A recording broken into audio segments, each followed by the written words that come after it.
Do you mind sharing the story of the HR manager sexually harassing the HR department, please?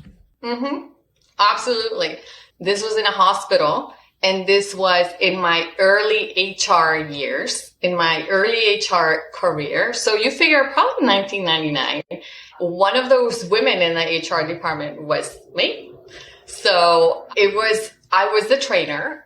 What we were sharing about before is this department was 4 people. The HR director, this was a big private hospital in Costa Rica.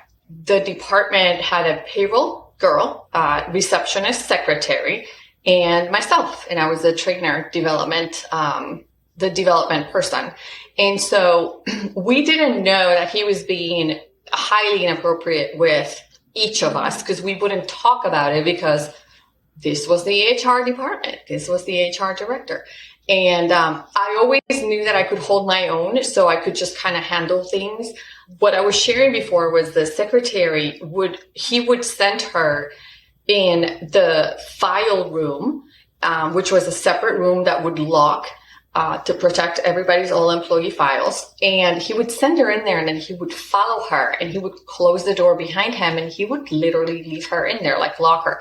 And she was petrified.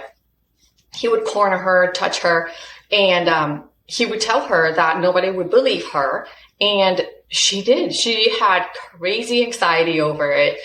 She developed like stomach issues, ulcers and stuff. And then meanwhile, he was sending me very inappropriate emails, pictures, and, and I'm like, this guy's literally using company email to send me this kind of stuff, like that stays there. So I ignored him for the most part. There's being inappropriate is one thing, being dumb on top of it all. Dumb, completely dumb. I remember it was my birthday once. He sent me these flowers, and these roses came to my office, and he said, I want you so bad if you would just go out with me. And I was like, holy cow. And next thing you know, his wife walks in the office to go see him, and she's like, oh my God, those roses are beautiful. Who are they from?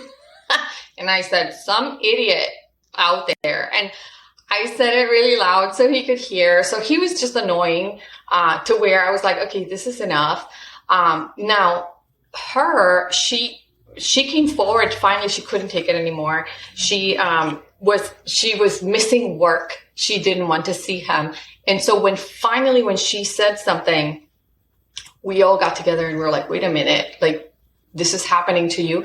He was just trying different things with everybody to see, I guess, where he would, how far he would go. But since he was doing it with all these people, I mean, not to take any compliments away from you that you didn't deserve the flirting from the married guy.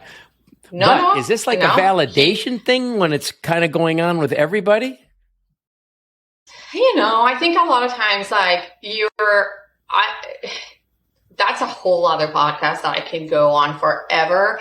But I do feel like sometimes there's some kind of brokenness in there that makes you need, I guess it's that validation or, knowing that you can, you got it. If you want it, you got it. Or I don't know, that in that case, he was very intimidating. He was trying to intimidate a lot. So, well, and that's not validation. I mean, if it's through intimidation, that's not like, right. Yeah. Mm-hmm. That's a different, right. Yeah, it's a different thing. And I think that was, it was interesting, but he denied it. He was like, he couldn't deny copies of emails. I think that was the tough part, because he couldn't, he denied the girl in the file room, which was terrible because I feel like her situation was the worst of all. But I had emails. So, it was, maybe it was meant to be that way so that he could get terminated because he really messed with her. It was really bad. Well, I couldn't even imagine. And, look, I have 2 sons, 18 and 21. And, I'll just say it. There's a double standard. I have a daughter now. I have a 9-month-old daughter. And when I hear your story now, it hits me a whole different way. If it was her at work, feeling sick about going to work, etc. there is a double standard for sure. And, you know, like, I don't blame, I mean, at least in my culture, it's very traditional. And I remember that when I told my dad what was happening, I was already 20, 21. I remember when I told him and I said, this guy is really in trouble because I printed all these emails.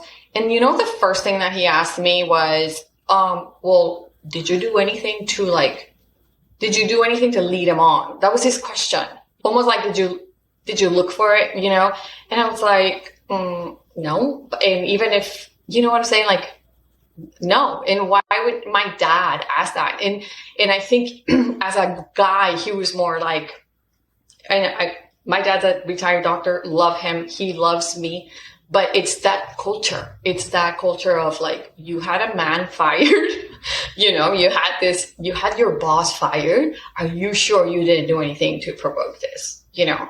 So it's kind of interesting, you know. Well, I mean, on one hand, that could be disappointing, like, oh, for my dad even to ask that question. But at the same time, when my sons come to me or my wife comes to me with an issue with somebody else, I ask them where they stand in the equation to make sure they're not just the hero in their own story, which people can do. Absolutely. They're capable of that, right? Absolutely. That is true. So it could have just been, hey, were you flirtatious and then you weren't interested anymore or not? Maybe just trying to raise you, just trying to have you check in with yourself on that.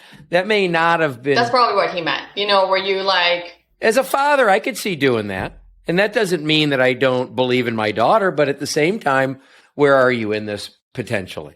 Yeah. And once I told him, you know, and showed him the messages, he's like, oh yeah. This has been Jeff Stearns, Connected Through Cars.